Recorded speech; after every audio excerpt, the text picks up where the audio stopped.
Yes, Mr. My Lords, I propose to deal with the reply in the same order as my learned friend's submissions more or less today. It was infringement and then revocation.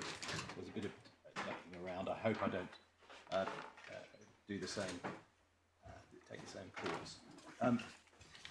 On infringement, it occurs to me I need to address, my Lords, on the question of double identity and the allegation that that was soft pedal, but I'll just show you how it came out. And then the issue of advertising in relation to EasyOffices, and I'll show you one or two documents on that as well, but maybe just make the points. I think I'll probably be quicker if I don't have to turn to any documents. And then I wanted to deal with the sort of directory referral portal characterization that seems to be now where the defendants have alighted. Then I'll look at likelihood of confusion, and we say the plain inconsistency of approach of the judge on her findings in relation to these relevant signs and in relation to the question of absence of confusion.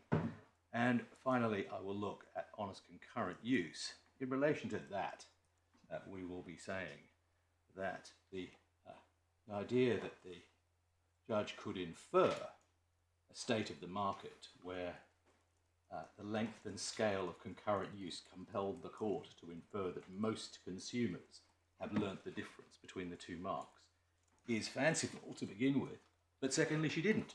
It's simply not something that the judge, as in Musmatch, there wasn't such an inference, but my Lord took the view that that would have been answered in the negative because of the obvious facts of the case, and we say the judge couldn't have inferred that here either. So it's a possible inference that just simply wouldn't have matched the evidence. So just to go through those points as quickly as I can. Double identity. My learned friend fairly accepted that this was dealt with in my rejoinder submissions.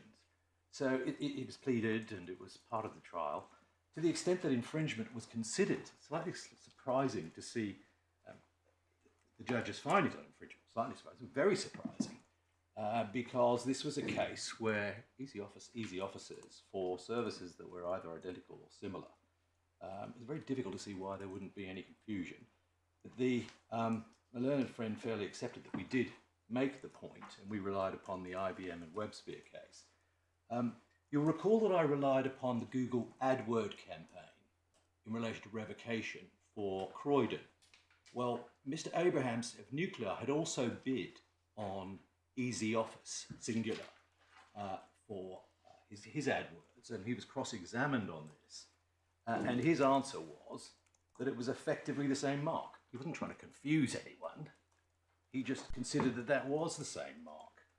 And you'll find that at SB1, tab 9, page 110.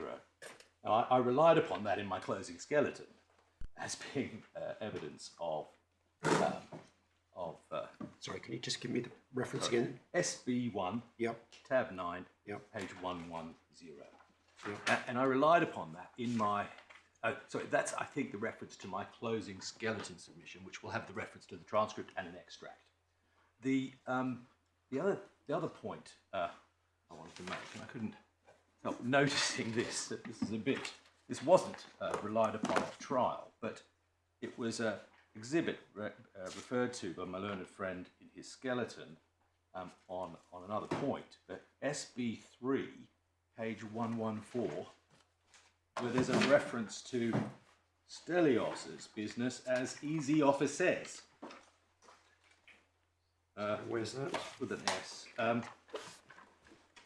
They're talking about the litigation with EasyGroup. I think this is a point that will be coming up in the res judicata point. It's 115 SB3. 115. Sorry, tab 18. They're talking about Stelios. They're talking about Stelios's operation in the plural. I mean, the point that I was making to the judge there in closing was that there was a mixing up without confusion quite a lot, and that is sort of the point of 10.1. The advertising issue. Now, we say that Nuclei are advertising office rental services. They are advertising office space. And there seems to be a difference between my position and my learned friend in this respect. My learned friend says he's providing an advertising service per se, whereas I'm advertising in the sense of carrying out an act of use in relation to services such as office rental. It's sort of the difference between the Saatchi and Saatchi, and whoever it might be, and one of their clients, some fashion label. Another way he puts the case is that it's a sort of Yellow Pages or a Google. The problem with that argument is that the only brand that's visible on the EasyOffice's website, Nuclei website, is EasyOffice's. If you go into the Yellow Pages and you are looking for car repair services, you expect to see AA Auto Cars and their contact details. And you expect to see all the other details, which List as a directory would do, as an advertising, a purely advertising service would do. That's what you'd see. You don't see any of that on either, and I'll cut short the revocation submission by making the same point in relation to our site. Neither of them even give you a way of contacting the advertiser. And the reason for that is because they're not advertising in the sense of providing an advertising service in Class 35, completely different service, easily confusable, and something that the defendants wish to confuse the court with. It's just not an advertising service. It's not equivalent to a Yellow Pages. Imagine if you do a Google search for office space, and all of the links are Google. They don't come from any third party, they're all Google's links.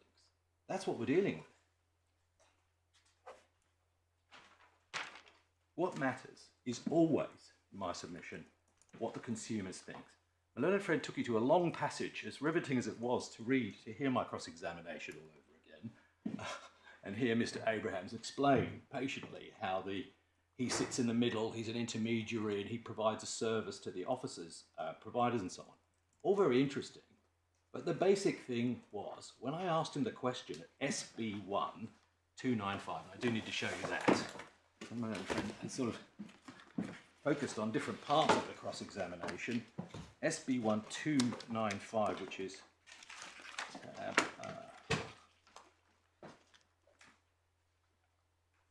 it's tab 37. Thank you.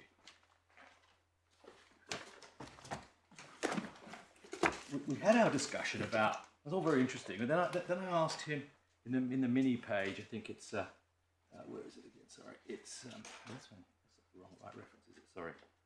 Have we got the reference there? Page 310. Thank you. Yeah, there we go. So we've been. Sorry, can you give us the page? Sorry, I apologise for that one. So it's SB1 tab 37, page 310, and then it's the mini page 454 and 455. So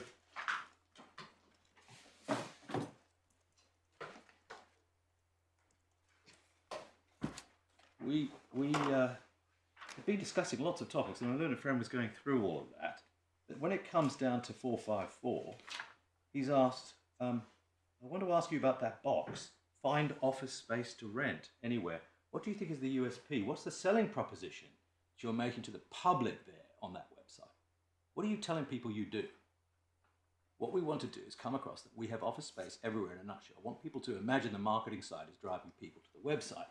The website's job is to convert that customer into calling us, filling in a form. You're in a unique position because you're between the operators and the people we want to rent, correct? But looking at it purely from the perspective of the people who want to rent, would you agree that this site is offering rental services or not? Rental services, he asks. Are you renting property? How would someone describe the service you carry out? We have offices to rent. And we're talking about the public there.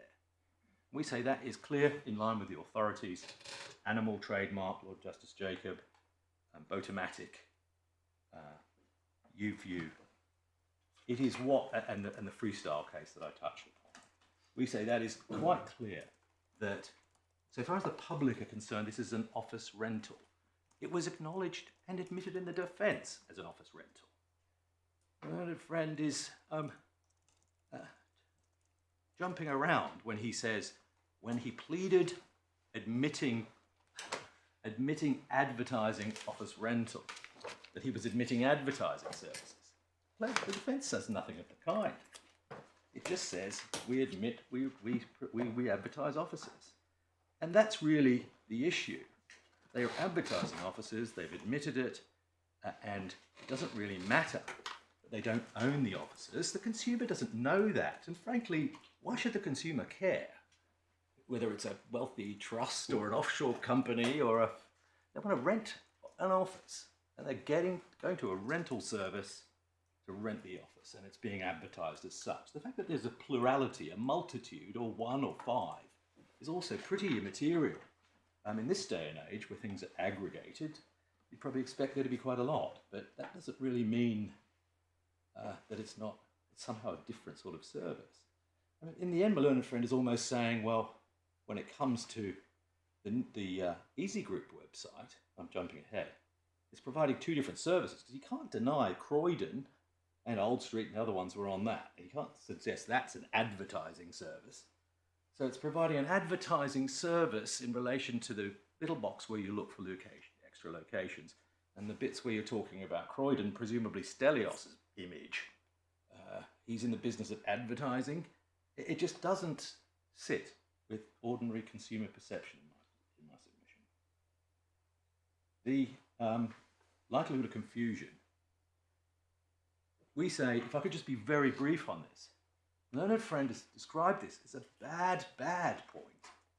I just wanted to make sure that it had been correctly transmitted, because it's a very simple point. I'll ask you please to take 207 of the core bundle.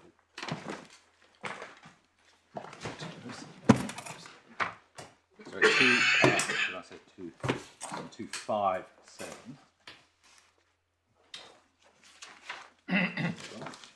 Judgment. The judgment, yes. And it's actually the...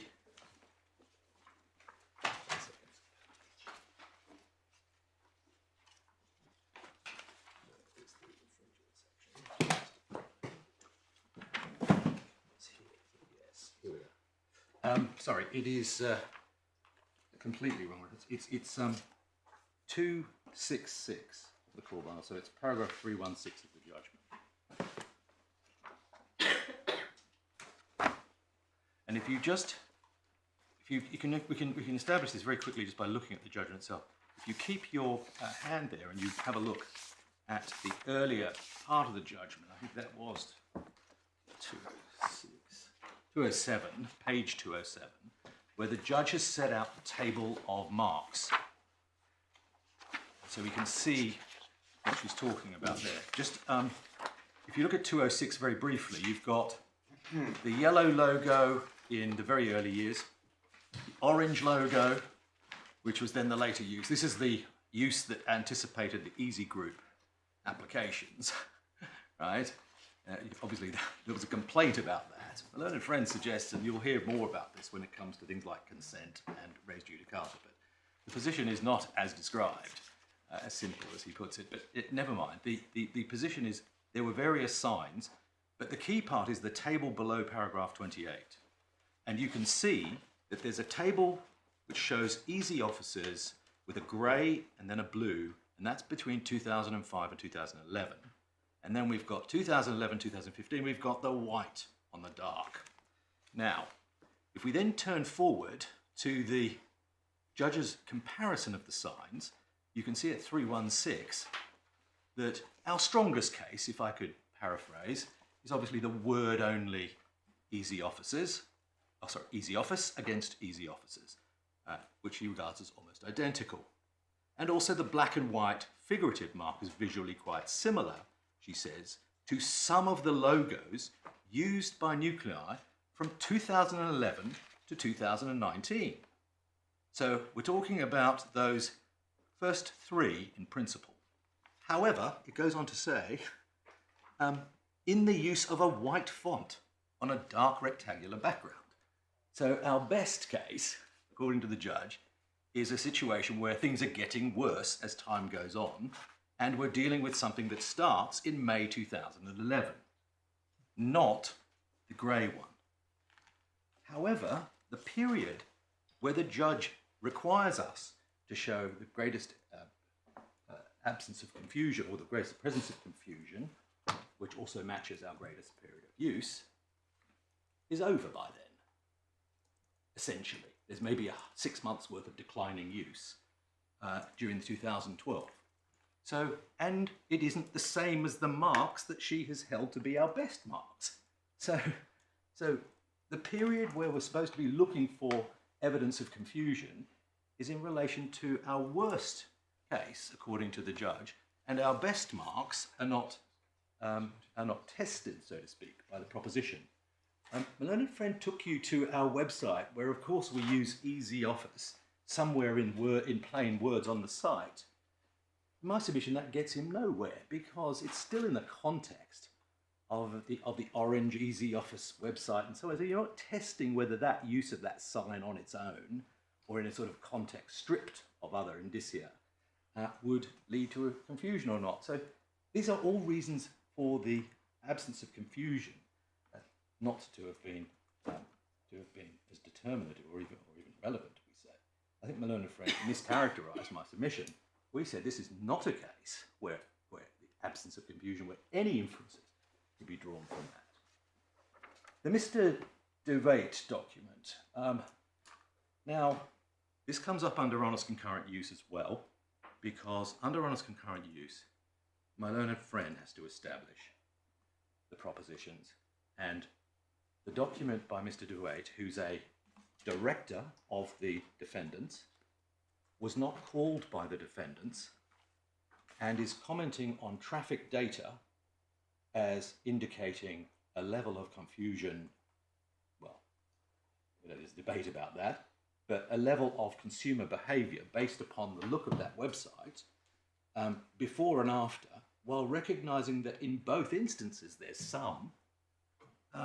The idea that he should blame me for not sure what I was blamed for. It seemed to be not asking a Part 18, or not witness summonsing Mr. DeWaite, or springing on Mr. Abrahams in cross-examination because there was nobody else to talk to about it. The reality was, there's a case management question there, and yes. I'm not casting any blame on it, on either party. This is a neutral inquiry. Yes, yes. No, I'm not in some cases, claimants are ordered to give particulars of any instances of confusion relied upon. Did that happen here? I don't think so, no. We do say that there should have been disclosure on the traffic data. Should have been. That was within their ordinary disclosure. There was supposed to be disclosure of evidence of confusion, and here we have Mr. DeWaite. It could be said we didn't press them for it, but we say the document is damning. And at the very least, even if it's not confusion, it raises questions about what other material was missing before 2013 in the emails. And we say nothing can be gained. My learned friend tried to sort of interpret the document in the absence of Mr. DeWaite, but we can see that's wrong just by looking at a couple of exhibits. And again, it's significant to see what logo we're talking about. Mr. DeWaite's email, I hope I'm pronouncing that right, but Mr. DeWaite's Staines email was the 30th of September 2015. And so we know that he's talking about an old email, sorry, an old website versus a new one. And we can go back to that table, and we know that he's essentially, he's talking about the change to the new logo, but that the damning logo, what the judge considered to be the damning logo, the white on the dark, that ended February 15, and then it goes to this this different one. So we either don't know, or it could just be his opinion, but what we take issue with is the idea that there's nothing, or that safe inferences can be drawn from there being nothing. Because that is not so. The suggestions are there is very much something. Honest concurrent use, I'll deal with in a few minutes. I was going to engage in a more detailed analysis of my Lord's summary of the position in Musmatch. Having been junior counsel in the Budweiser case myself, and it occurred to me that finally the law has been clarified, that this is a very special defence. It's not actually a defence, it's simply saying there is no likelihood of confusion. The sort of conditions on the ground are such that there is no likelihood of confusion. You can almost get rid of the honest concurrent use language. The Court of Justice only adopted that because it was in the submissions, sorry, it was in the referred question from Lord Justice Jacob. It wasn't, of course, a concept known to the ECJ in any way. It was a sort of summary. We say that the position is correctly defined by my lord in paragraphs 119 to 122 of the judgment. And if I could just show you those. Thank you.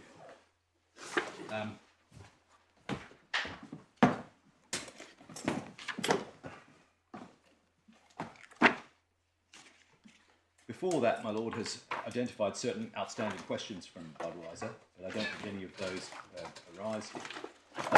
And you're here now applying that to this case. You've already identified the fact that the burden is on the defendants and that the honest and concurrent use of defence is in principle applicable to 10-2 cases and 10-1 cases.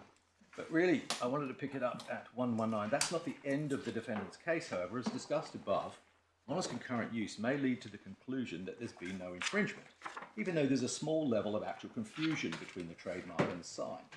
If most of the relevant class of consumers have come to understand that the trademark and the sign denote different origins.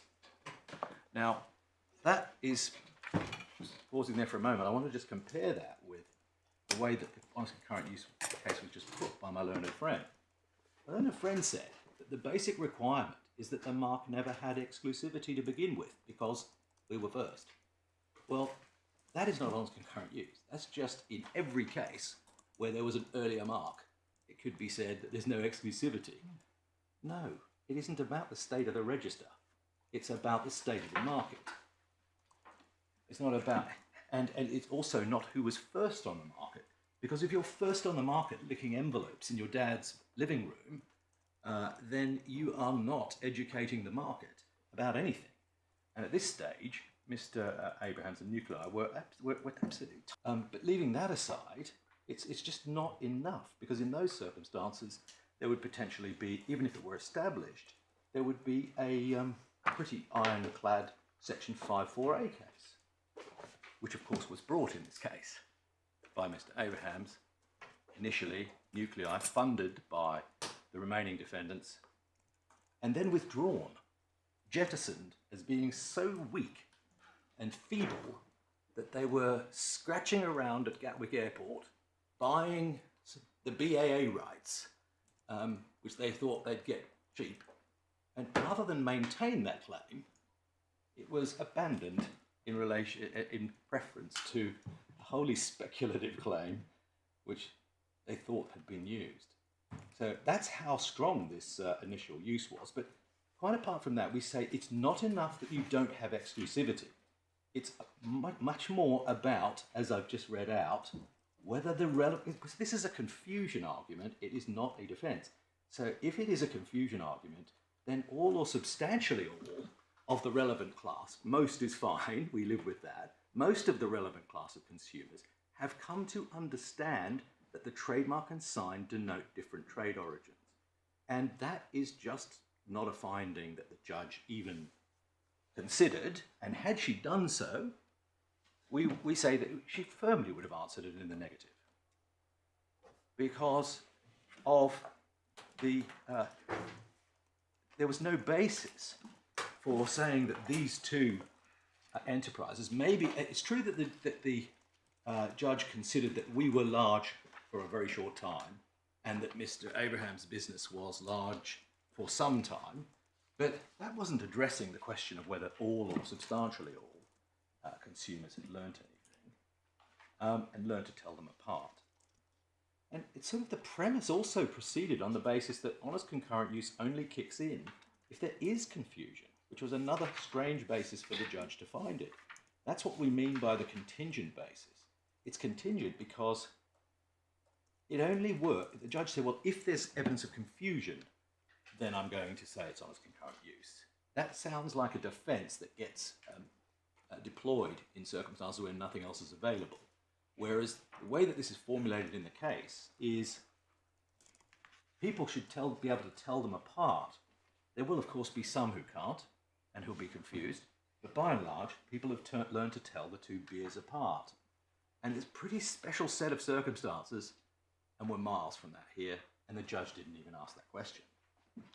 So we say, my learned friend says, well, you can infer.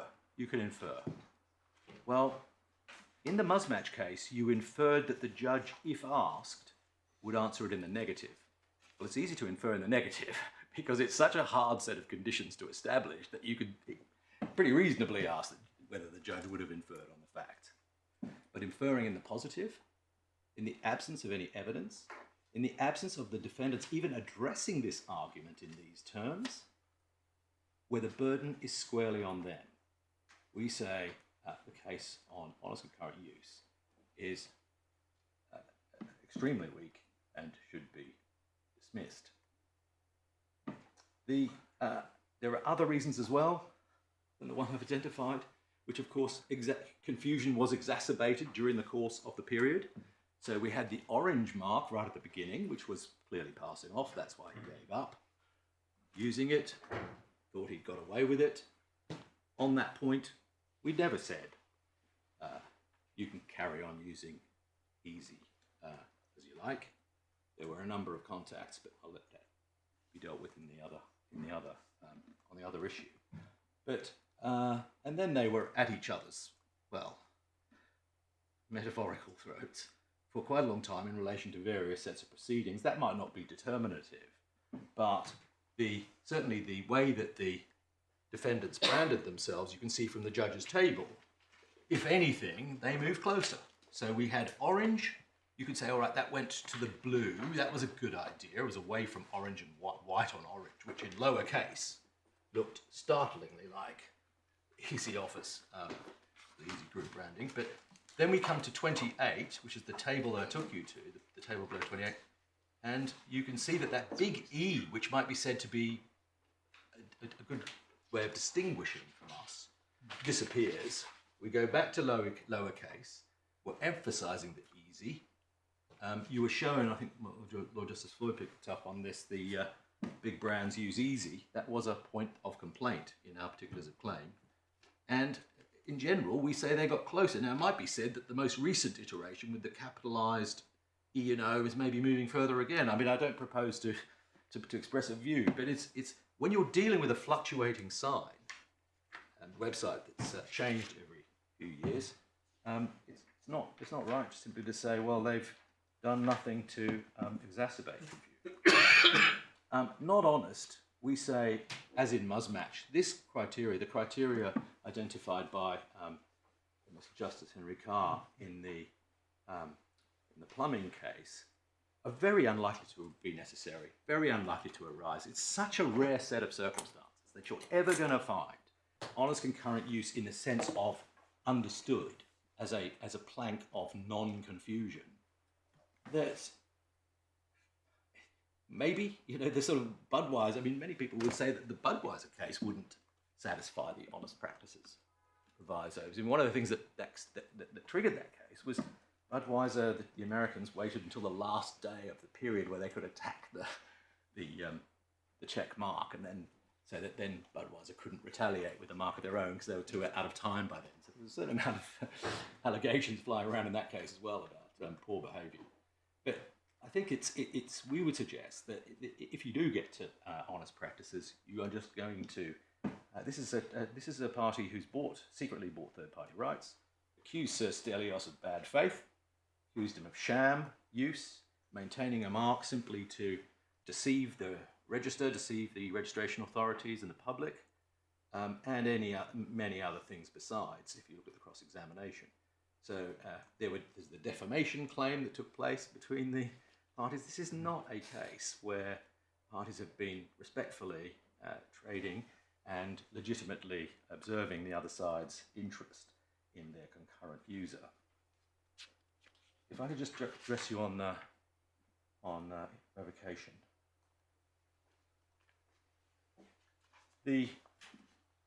I mentioned before, my learned friend wanted to split up the EasyGroup website. It's important to keep the distinction between these two sites, even though the construction issue is potentially the same. Well, it is exactly the same.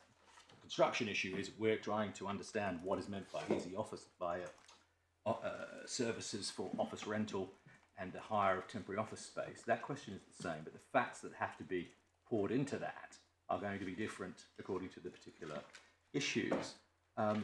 My learned friend's approach was to say, well, again, we are a portal or referral service. I think he even went so far as to say, a portal or referral service to another portal or referral service. Calling it another name doesn't help. The consumer has no idea about this. They're just looking for an office. They need more locations. They click there. They need that location. They click there. No other brand is mentioned on the site, which is a dead giveaway that this is not a directory, a yellow pages, a referral, a portal, or anything else. Whatever, calling it a buzzword in an attempt to get it outside the meaning of office rental is absurd. I mean, yesterday I took you to the TM class, which is an agreed international understanding of what words fall within, what concepts and what services fall within others. Not binding, but based upon real-world experience. And they put agency and brokerage of rental in relation to any kind of real estate as a subsection of real estate, of rental services, rental of real estate services. So the parallel is not only relevant, it's exact on this case. You've got rental services for real estate, mortgage and brokerage services for real estate falling within that. And although that's not determinative, it's a very good, we say, useful guide. And the reason for that is because all of these services are sort of ancillary to rental services, to the greater whole. It's the person who draws up, I'm just trying to think, I mean, it's very easy to think of different services, which my learned friend will want to focus on these specific things. So, you know, this is not like a legal service being provided in relation to rental services. That is a legal service. This is absolutely core to the rental service. This is providing the advertising front end. And that's another way of course, thinking about it. It is advertising office rental. And that's very true of our site, not least because we have our own property advertised on there. And then a friend, but then it's offering two sites. It's offering two services. There's Need More Locations is offering a portal, and the mention of Croydon, that's offering, we accept, that's advertising. Well, in that case, the case is over. He accepts that that's advertising in relation to Croydon. That's one way of looking at it. It's not as if that is challenged. Now, my learned friend said that the judge made a multifactorial judgment, and in particular was so scathing, I think, on the instant officer's material that it didn't matter how you construe it. Well, actually, she was also scathing on the Croydon material. So what he's saying is construction doesn't matter because you've got these micro questions about the quality of the evidence. So the macro question, which is what you're looking to show use of, doesn't matter at all. We say that can't be right. First of all, it prevented the judge from considering the material as a whole because she was distracted by the notion that the Croydon use was use and the instant officer's use wasn't. So once you had in your mind that you had to establish that that instant officers was a referral or a directory site, as my learned friend puts it, then of course it mattered where the transactions were taking place. Of course it matters who answered the phone, instant officers, or whether it was us. Of course it mattered where the sub-site was and how it was branded, and what was going on at the sort of the back end, so to speak. That mattered because the judge did not consider it to be advertising of office rental. And if she had done so, we say should have done so, then it was quite a simple matter to say, oh, there was clearly something going on here. This was genuine use. Look at the different ways this has been proven. I've got invoices, I've got amounts, I've got emails passing back and forth between instant officers and EasyGroup. I've got even an email at the end saying from instant officers referring to it as a partnership. And of course, my learned friend always skips over this bit, there was the evidence of Mr. Smith, which was given by way of Civil Evidence Act notice, and it talked about the establishment of the relationship with instant officers in detail as a partnership and so on. That was simply overlooked and then criticised on the basis, well, we didn't call Mr. Smith. In this day and age, that is not a satisfactory criticism. Of course, all evidence is to be tested by reference to the power of the party to call it, but it's also to be tested by reference to the likelihood of it being untrue. Mr. Smith simply gave this evidence. It's all corroborated by the material relating to instant officers. I just wanted to show you very briefly, and I can also deal with his sub-site point. It was suggested that somehow we didn't know what the actual page looked like that was pointing at consumers, because they were using the booking.EasyOffice site, whereas the ones that I showed the court were something different. They had a different URL. Well, the starting point is consumers definitely saw the ones I showed you. That was the website front end. You couldn't go anywhere on the site without seeing what I showed you, the EasyOffice offices to rent. Where's my yes. But if I could ask you to take, please, SB2 and just look at a couple of pages of that.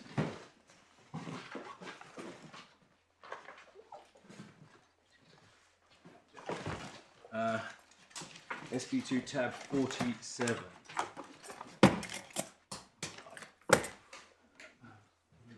That's not right. It's at page 41.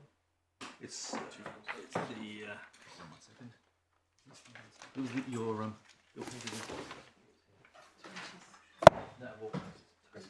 page 41. So if you look at page 41 of SB2, I apologise. It's the tab number is 4. Nope. 3. So tab number 3, and then you can see that this is the on page 41. Is that the one? This is the this is book.easy. You can barely see it there. There are, but that's from the 17th of June 2017. It's the later tabs that I wanted to show. 23. Yeah, 23. Thanks. The clearer ones are the ones annexed to Mr. Smith's statement, and those are tab 23, page 247. And these are all the booking site. And my learner friends saying we have no idea what this looked like. No idea. Yes, we do. It's here. It's exactly the same as the other site. I mean, this is an earlier version, but it's got the usual formula. Great value office space. The top strap line. The other one said, I think, offices to rent. This one has a picture of Stelios, looking a little younger, fitter maybe, therefore we've got the mention of the sites that existed at that time, which were High Street, Kensington, Lloyd, etc. And then looking elsewhere, it has partnerships with serviced officers in almost every major city around the world, and so on. So that is what it is doing. In fact, that one's, in a sense, more obvious about the nature of the partnership. Whereas when you don't say that, there's more likely that the consumer will just not even have any idea of any partnership.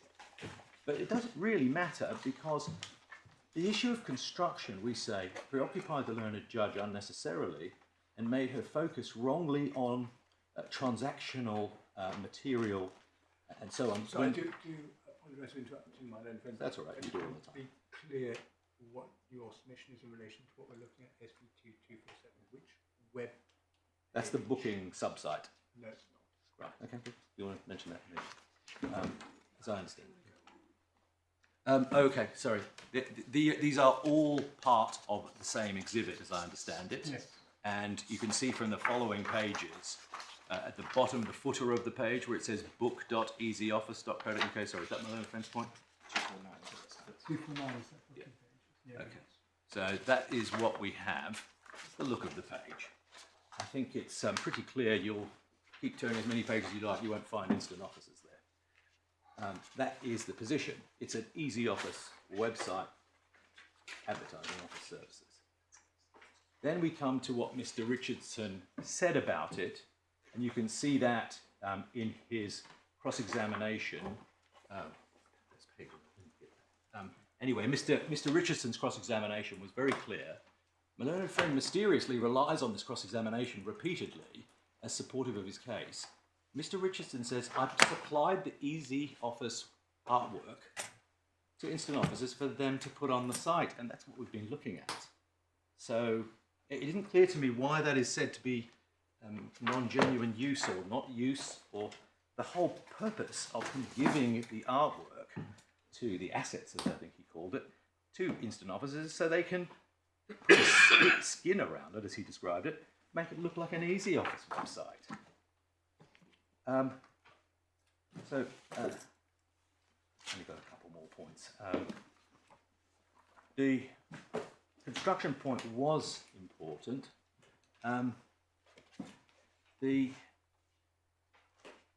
Just while I'm on that,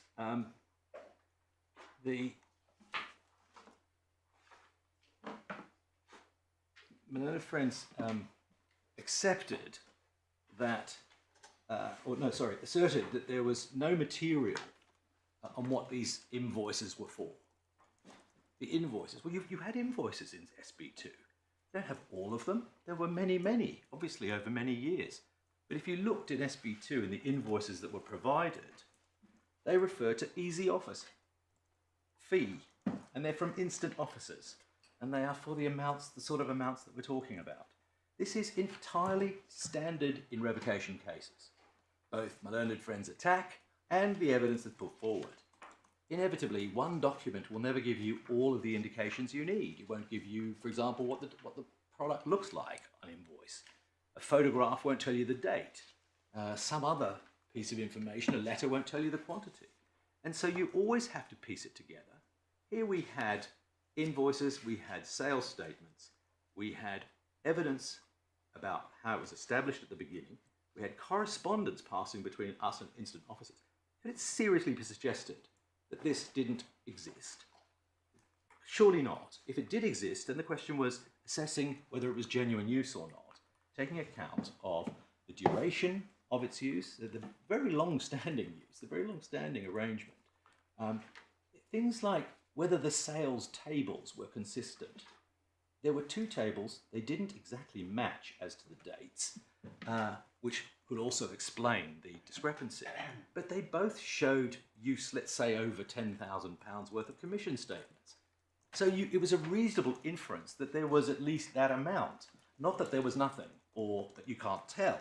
And this was a sort of a position, we say, which was wrong to take. I mean, it can always be said that there are holes in evidence, especially evidence of use on revocation cases. All of these cases, as my lords know, they're all at the lower end of the scale in use. So you're always dealing with material that's a case that's somewhat difficult to show.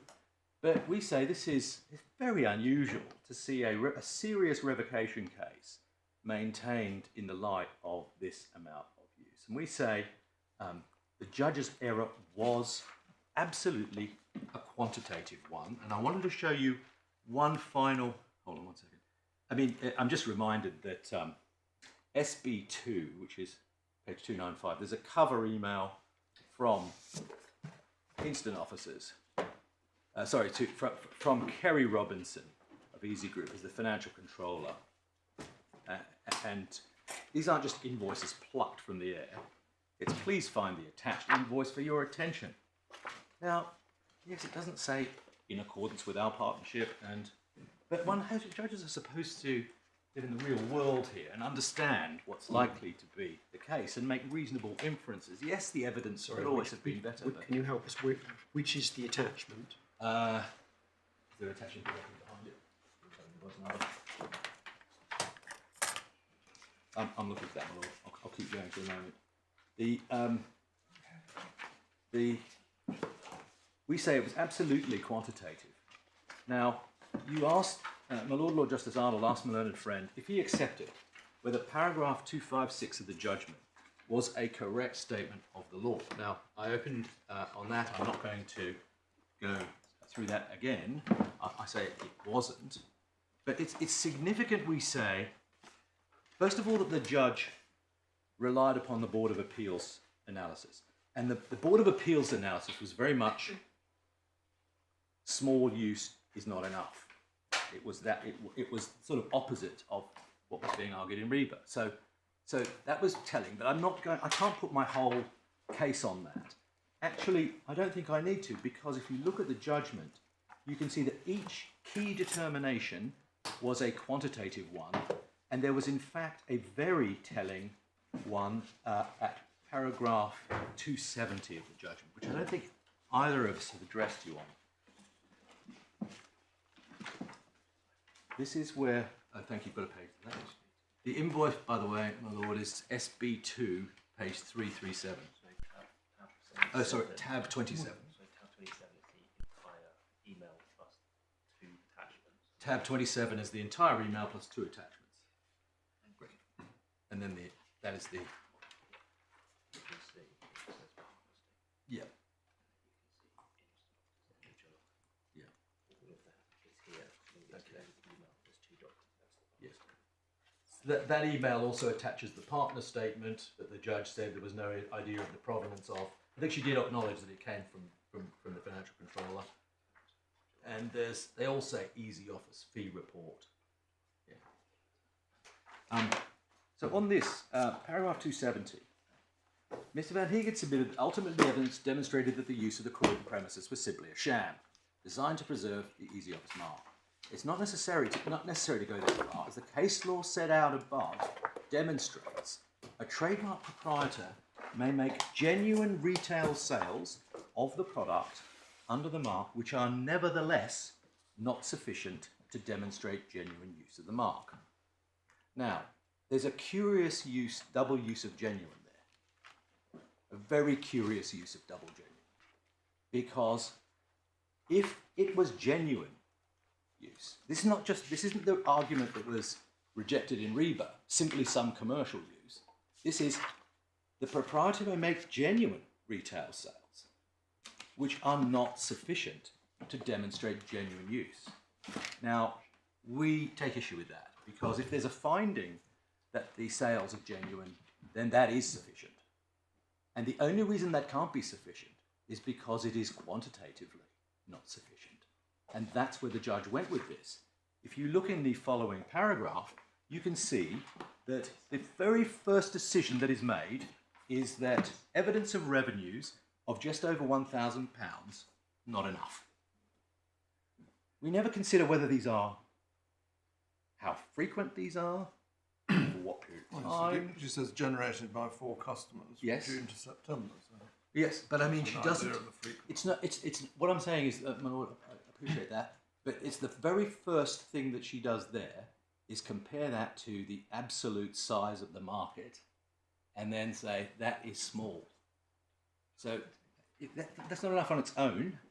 We then get into the advertising, and my learned friend, the word desultory means small. I mean, that is it's quantitative, it's pejorative, but it is a word of quantity. It is not enough advertising, is what she's saying. It's so small that it is de minimis, is what she's saying. And it doesn't use the word de minimis, but desultory is pretty much the same thing. And all of that doesn't come close to showing genuine use. Now, for creating, in my submission, the judge has got into a muddle, the very muddle that was identified by Lord Justice Neuberger in the Lemire case, which is that it's very easy to read, create use for the purposes of creating or maintaining a market share as use that has been sufficient to. It's done enough to show that some share has been got. Whereas that's not the meaning of it. The meaning is whether it's sufficient for the purpose.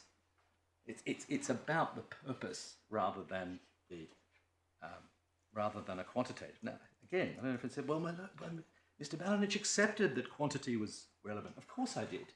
I was desperate not to get the judge to find that any one factor predominated. There was no super factor of scale of use, no super factor of advertising, no super factor of anything.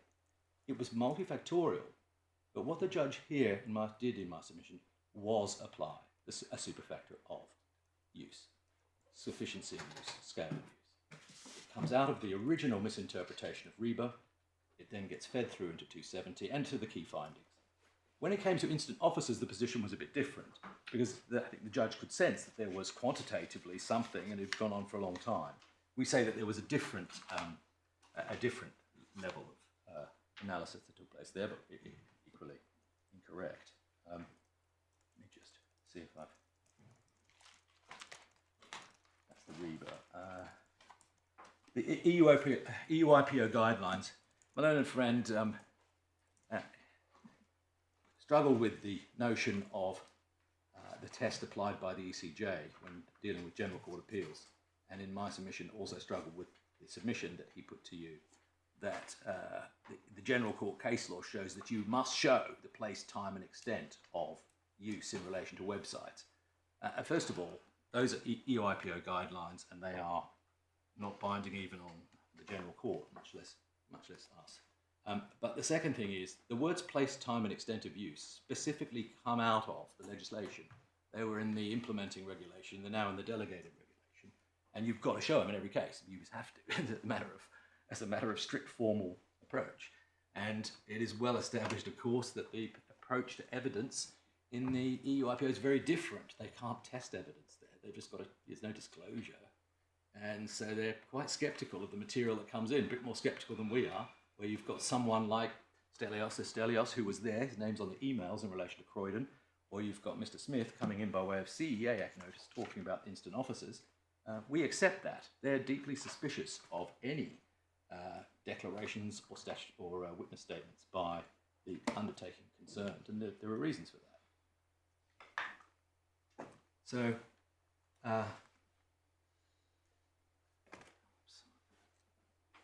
now we say this is, yes, the last point I think is this, what the judge said about advertising and website use, it's sort of linked to what I was saying a moment ago. This is just not the law. The judge has cited the decision of the Second Board of Appeal of the EUIPO in 279 for a legal proposition that is wrong and predates Standard International. And so therefore, it can be understood, but it doesn't mean that it stands.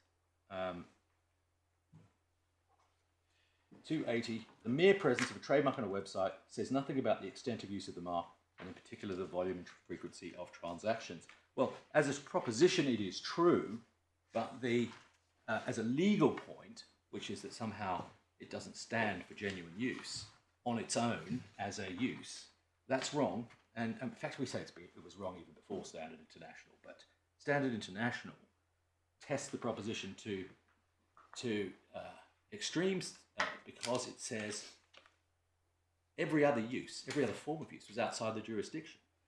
So the only use was in the jurisdiction was advertising use, and that had to stand up, otherwise there'd be no use. And for that reason, it was held to have been used. Now, it's different service, different facts, like all revocation cases. But what it does do, the key proposition from that case is, in our legislation, section 10.4 says that it can be use of a trademark to use it in business papers or in advertising. We know that through the Celine line of jurisprudence, that you can establish a link between mark and sign. You must establish that to show that it's use in relation to. And that is a general multifactorial, you could say, test. It's a jury question for the judge to some extent. But the judge can clearly get it wrong. This use could not, my learned friend did actually submit this. This was use by instant officers. This is use by instant officers, but at the point of advertising, it's simply not correct to say that. The trademark that is used, relied upon by the consumers, is used in relation to office rental, and that trademark is EasyOffice. in Word and variant form. And really, there's not much more to say beyond that. It's the same. I'm sure that if, just as Mr. Abrams was asked and accepted that he would be seen as providing offices to rent, Sir Stelios would, if asked, what's your website offering offices to rent?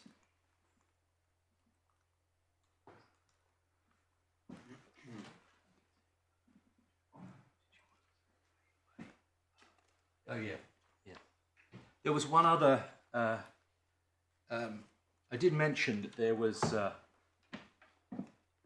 was basis for considering that what we're calling brokerage, advertising of office space, appears to be the principal way that office rental is promoted to the UK public. I don't know if that's disputed, but if it is disputed, it's in my learned friend's own evidence, and in particular the board minute that's referred to in his skeleton, where Regis say that 60% of their, Regis the biggest, so 60% of their business comes from the brokers, as they put it. Now, because they're standing there for Regis and they are bringing in the business, it would be very, very surprising if that were not considered to be office rental services when you've got a company of that size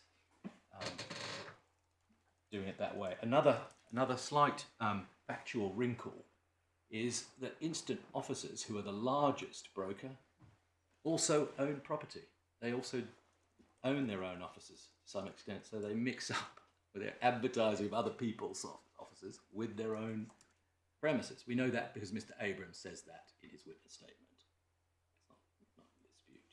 So this sort of picture of a portal, a body of portal providers who sort of live apart from the office rental world, offering something, although no other brand is used but their own, is, as we say, not how the consumer will see matters. Of course, as my submission is on the revocation infringement, ask how used. Very good. Thank you all. We will rise to consider where we go next.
Still a bonfire after that, on dates. There's still a lot if you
didn't ask me any.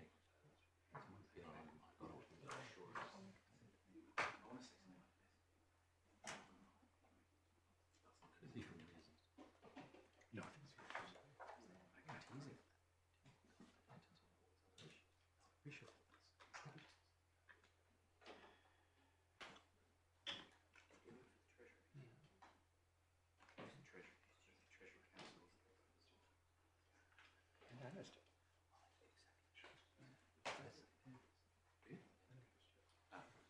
Yes, of course.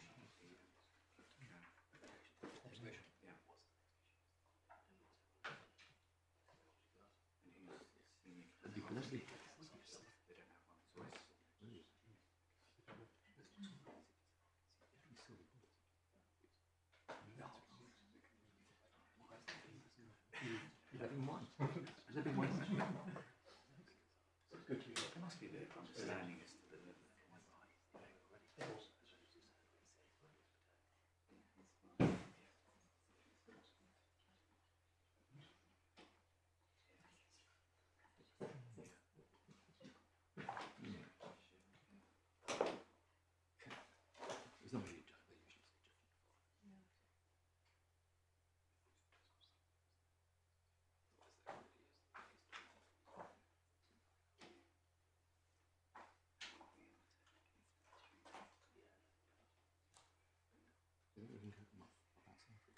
tell us when.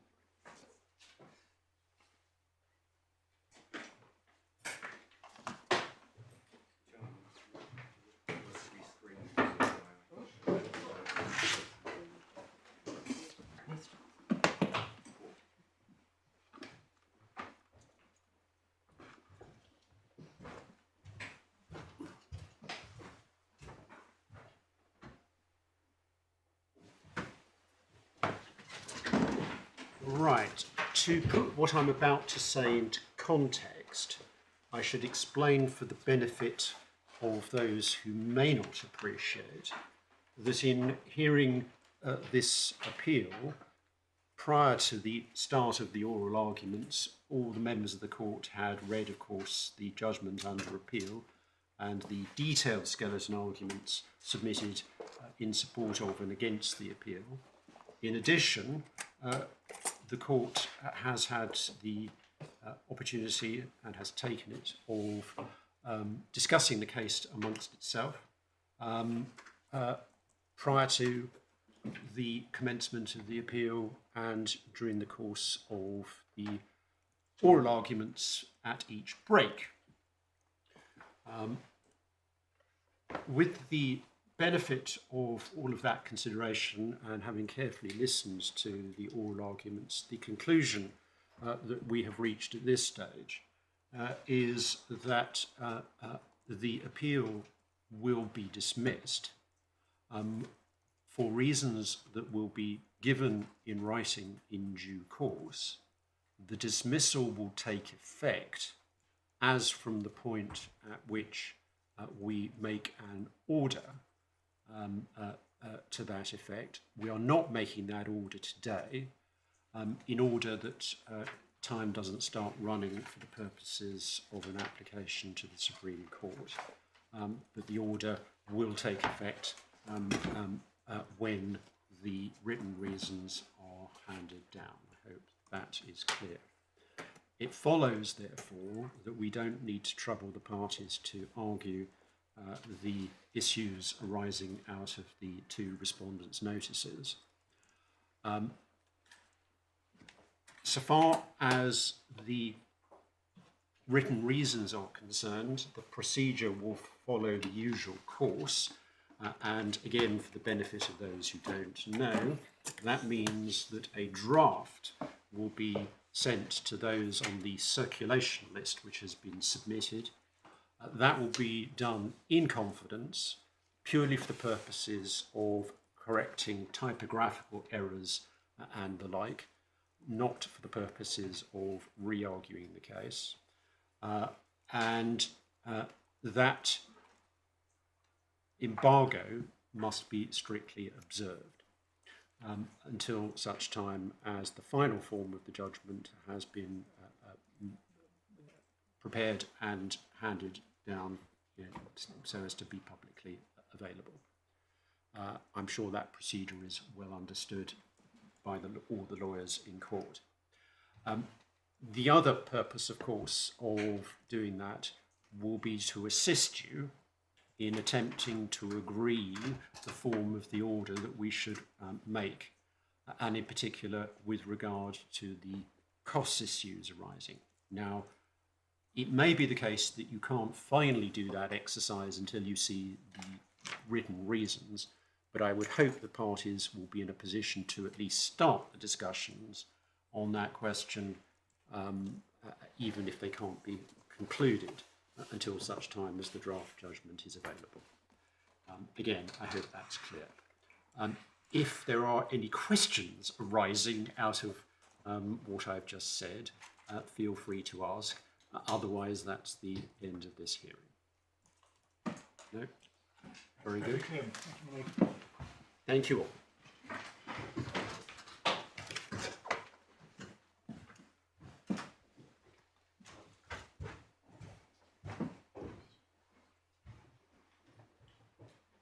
Well done. You don't normally get such a clear result, do you?